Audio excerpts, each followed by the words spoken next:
안녕하세요. 마음찻집의 주인장 신규일입니다. 깨공 이후에 여러분들의 그런 열화와 같은 성원에 힘입어서 제가 드디어 마음찻집을 열었습니다. 마음찻집은 말 그대로 마음이 힘들거나 마음에 뭔가 사무친 게 있는 분들이 오셔서 함께 차를 마시면서 대화를 하는 장소예요.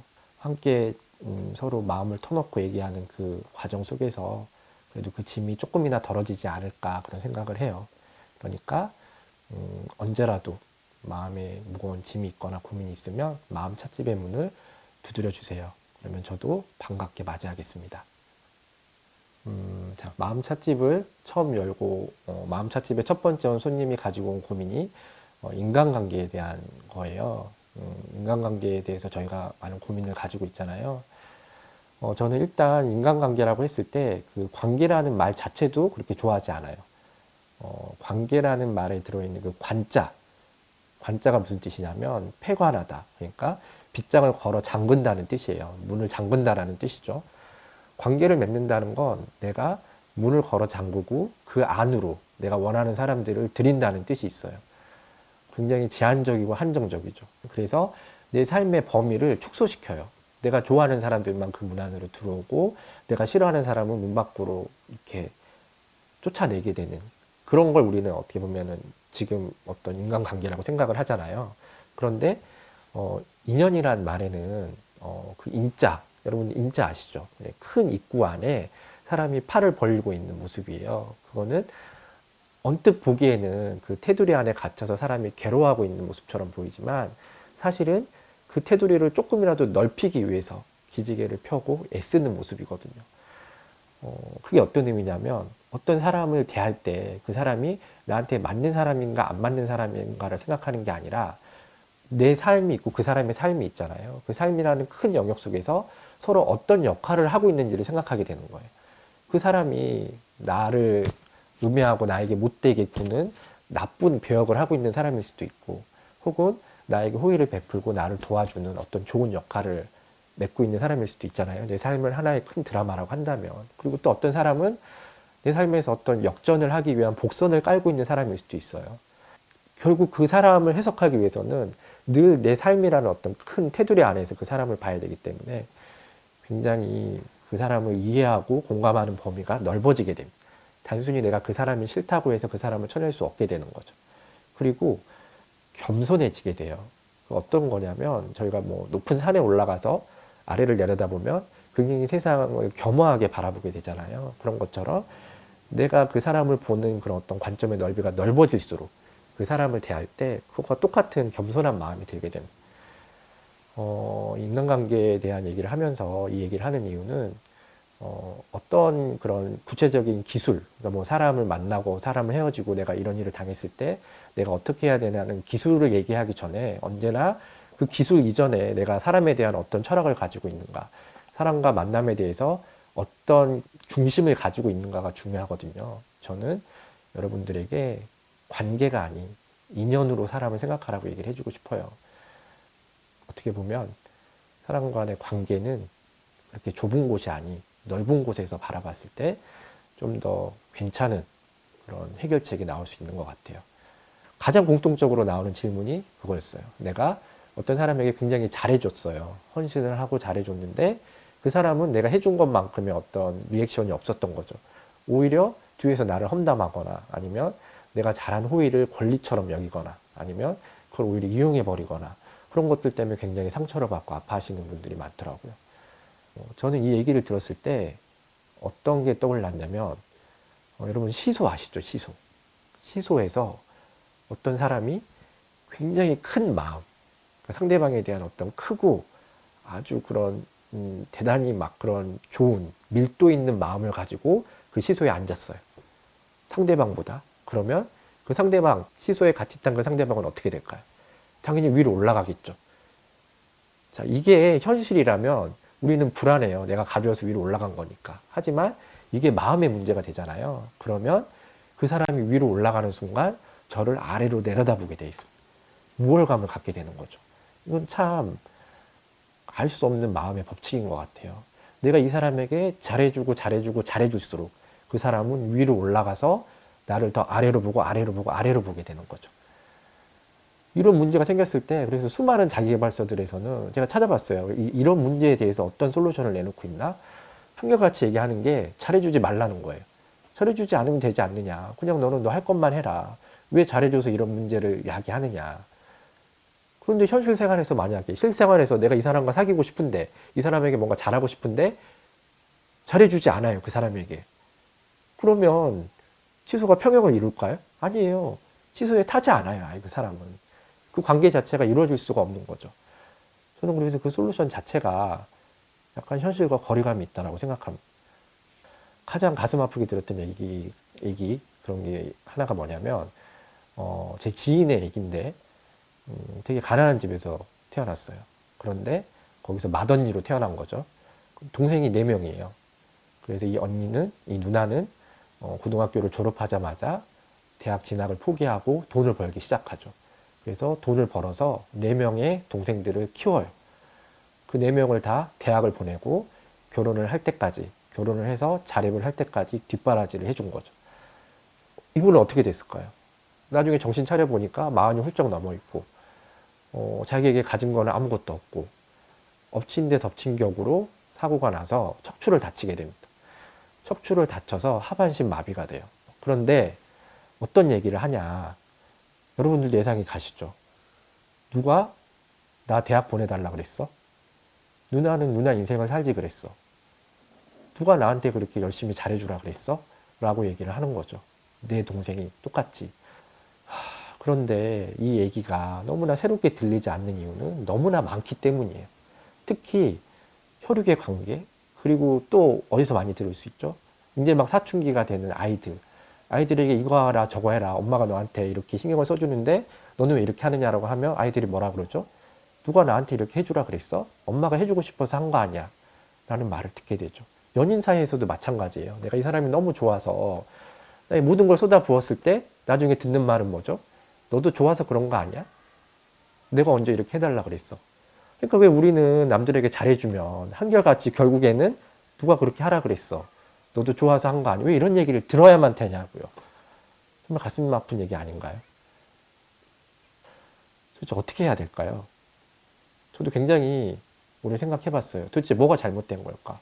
그런데 여러분들에게 확실히 해주고 싶은 말은 여러분들이 그 사람과 친해지고 싶어서 뭐 그 사람의 뭔가가 필요해서 어쨌든 내 어떤 뭔가 마음을 애써서 그 사람에게 잘해주는 그 마음 자체는 저는 굉장히 아름답고 숭고한 마음이라고 생각해요.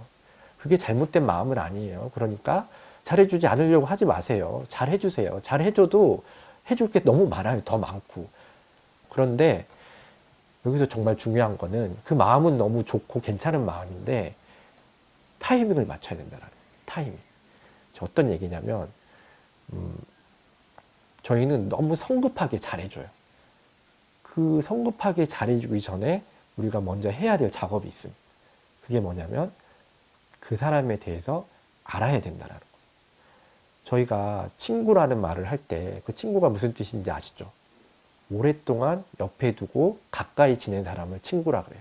근데 요즘의 관계에서는 그 오랫동안이라는 시간이 없어져 버렸어요. 뭐 아이 유치원 보내고 유치원에서 만난 엄마들끼리 일주일에 2~3번씩 커피 마시면서 그걸 친구라고 해버리고, 학교 가서 학부형 회의에서 몇 번 만난 사이로 친구라고 해버리고, 어디 동창회 모임에 가서 1년에 한두 번 보면서 어떻게 사는지 전혀 몰라요, 그 사람이. 그런데 그거를 인간관계라고 해버리는 거죠. 저는 그거는 어떤 친구의 관계가 아니라 친목질이라고 생각을 해요. 물론 이제 질이 사전적으로는 그런 뜻이지 아니지만 저는 그 질이 빠를 질자처럼 보여요. 그래서 빨리빨리 그 관계를 해치워버리고 싶은 것, 그 목적을 달성하고. 나만 그렇게 생각하는 거 아니에요. 상대방도 그렇게 생각을 하는 거죠. 그거는 마치 제가 인스턴트 라면을 먹으면서 3일 동안 우린 사골국의 어떤 그런 인간관계를 원하는 거 같거든요. 외로울 수밖에 없어요. 그러면 상처받을 수밖에 없고. 가장 중요한 거는 일단 그 사람을 알아야 된다. 아는 건 어떤 거죠? 안다라는 것. 그 사람을 안다라는 것. 다양한 방법이 있겠죠. 그 사람을 알기 위해서 그 사람에게 먼저 대화를 시도하고 그 사람과 같이 식사를 할 수도 있고 뭐 술을 한잔 할 수도 있고 아니면 그 사람과 뭐 어떤 같은 취미를 가질 수도 있고 내 감정을 온전히 실어주기 전에 일단 그 사람을 알기 위한 다양한 방법, 그리고 다양한 시간이 있어야 된다는 거. 그리고 그 알아가는 속도에 맞춰서 그 속도에 맞는 호의를 베풀어야 돼요. 그게 가장 중요한 점입니다. 그랬을 때 나중에 물론 그렇게 해도 서로 충돌되는 지점이 되게 많아요. 가까워지기 위해서는. 그런데 아까 그 친목질에서의 충돌은 그 충돌이 일어나는 순간 둘의 관계가 끝나버려요. 그런데 이렇게 천천히 시간을 두고 그 사람을 알아가면서 생기는 충돌은 오히려 더 좋은 관계로 만들어주는 계기가 돼요. 특히 이제 여기서 그 알아가는 과정에서 우리가 제일 놓치기 쉬운 부분 중에 하나가 뭐냐면 뭔가의 그런 느낌이 와서 혹은 저 사람과 친해지고 싶어서 그 사람에게 잘해줘야겠다라는 생각이 들잖아요. 그러면 저희는 본능적으로 그 사람에게 맹목성을 띠게 돼 있습니다. 어떤 얘기냐면 예를 들어서 흔히 우리가 콩깍지가 씌었다 그러잖아요. 특히 연인 사이에서 남들은 저 사람이 다 별로라고 생각을 해요. 근데 어떤 이유에서인지는 모르는데 내가 그 사람이 되게 좋아진 거예요. 그래서 되게 잘해주고 싶어요. 그리고 잘해서 더 좋은 관계를 만들고 싶고 그러면 아무리 주위에서 그 사람이 별로라고 얘기를 해도 귀에 안 들어가는 것. 그 사람에게 맹목적이 되고 되게 맹신을 하게 되는 거예요. 그랬을 때 우리는 그 알아가는 과정에 큰 왜곡이 생기게 돼요. 아까 처음에 얘기했던 그 형제들과의 얘기에서도 누나였지만 자신의 동생들이 어떤 동생들인지에 대한 객관성이 떨어졌던 거죠. 그런데 이 얘기가 그렇다고 해서 뭐 내가 객관적으로 이 사람을 봤을 때 별로인 사람을 사귀지 말라라는 얘기가 아니에요. 그러니까 그 사람이 되게 오만한 사람이에요. 그런데 그 오만하다는 사실을 알고 그 사람에게 잘해줬을 때는 적어도 나중에 너가 그런 사람인지 나는 몰랐어 라는 얘기는 안 하게 된다라는 거죠. 그리고 그 사람이 되게 되게 뭔가 부족하고 지적으로 떨어지는 사람이에요. 그런데 내가 그 사람과 여러 번 대화를 하고 그런 과정에서 내가 그걸 알았어요. 그걸 알고 나서도 나는 그 사람이 마음에 들고 그 사람에게 잘해주고 싶어서 그렇게 했을 때는 마찬가지로 나중에 그 사람의 그런 뭔가 그런 결핍이 드러났을 때 너가 이런 사람인지 몰랐어. 이런 사람인지 모르고 내가 너한테 이렇게 잘해줬다니. 그럼 내가 참 한심하다. 이런 생각은 안 하게 되는 거죠. 그러니까 이런 경우가 있어요. 제가 아는 사람 중에는 굉장히 자기 개인적인 얘기를 하기 싫어하는 분이 계세요. 그런데 우리는 친해지기 위해서 사실 제일 먼저 하는 일이 나의 사적인 얘기를 하는 거잖아요. 나의 개인적인 얘기를 하고. 그런데 제가 아는 그 지인은 그런 걸 너무 싫어하기 때문에 그런 얘기가 오면 자기 얘기를 한마디도 하지 않고 그런 자리를 자꾸 피하려고 해요. 그럼 나중에 상황이 어떻게 되냐면 나는 나의 모든 걸 보여줬는데 걔는 내 얘기만 듣고 가버리더라는 거죠. 오해가 시작되는 거예요. 그런데 그 전에 그 사람이 자기의 개인적인 얘기를 하는 걸 싫어하는구나라는 걸 먼저 아셨어야죠. 그리고 그 알에 맞춰서 최소한 그 얘기는 하지 않는 쪽으로 해서 그 사람과의 어떤 친분을 맺어가려고 하셨어야 되는 거죠. 그 사람에게 그것을 제외한 부분에서의 어떤 호의를 베풀고. 그러니까 우리가 생각하는 잘해준다라는 게 그 사람, 받는 사람에게도 잘해주는가는 사실 굉장히 알기 어려운 일이죠. 그래서 그런 것들을 알기 위해서는 굉장히 시간이 필요합니다. 절대 사람 간의 관계에서 급하게 생각하시면 안 돼요. 되게 좀 더 여유를 가지고 내가 이 사람이 좋았을 때 사실 내가 뭔가 괜찮은 그런 뭐 어떤 물건이나 뭐 집이나 이런 거를 발견했을 때 무턱대고 가서 돈을 주고 사지는 않잖아요. 거기에 대한 정보를 알아보고 다른 사람들은 거기에 대해서 어떻게 생각하나 그런 것들도 알아보고 굉장히 긴 시간에 어떤 판단하는 그런 알아가는 시간 이후에 그런 어떤 마지막 결정을 하게 되잖아요. 사람 간의 관계에 있어서도 그런 여유, 그런 시간, 그런 것들이 절대적으로 필요해요. 그런 게 빠졌을 때, 그 조급함에 대한 대가를 치르게 되는 겁니다. 그렇게 알아가면서 서로 친한 사이가 됐을 때, 그러면 절대로 나 혼자 잘해주는 일은 일어나지 않게 됩니다.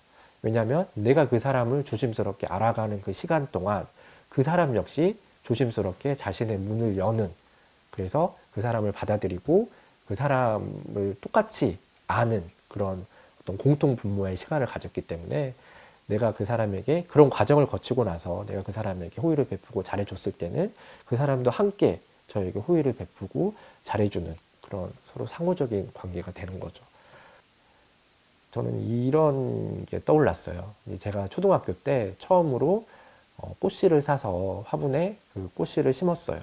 그래서 아름다운 꽃이 피기를 되게 간절히 기대하면서 그 꽃씨를 샀죠. 그 초등학생인 제가 그래서 어떤 행동을 했겠어요, 그 화분에. 저는 꽃이 물을 좋아한다는 사실을 알고 있었어요. 그래서 이 꽃에게 잘해주기 위해서 하루에 10번씩 물을 쏟아 부었죠. 결론은 싹을 튀지 못하고 그 싹이 썩어버렸어요.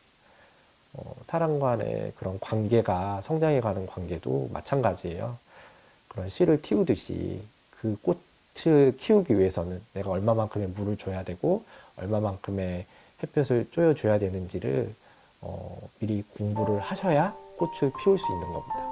그리고 그렇게 피워낸 꽃은 아까 처음에 얘기했던 계절 인연이 돼서 내 삶 자체를 좀 더 풍성하고 아름답게 해줄 수 있는 그런 밑거름이 될 수 있다고 생각을 해요. 오늘 첫 시간 함께 해주셔서 너무 감사하고 다음 시간에는 좀 더 다정한 모습으로, 따뜻한 모습으로 여러분들과 함께 찾아뵀으면 좋겠습니다.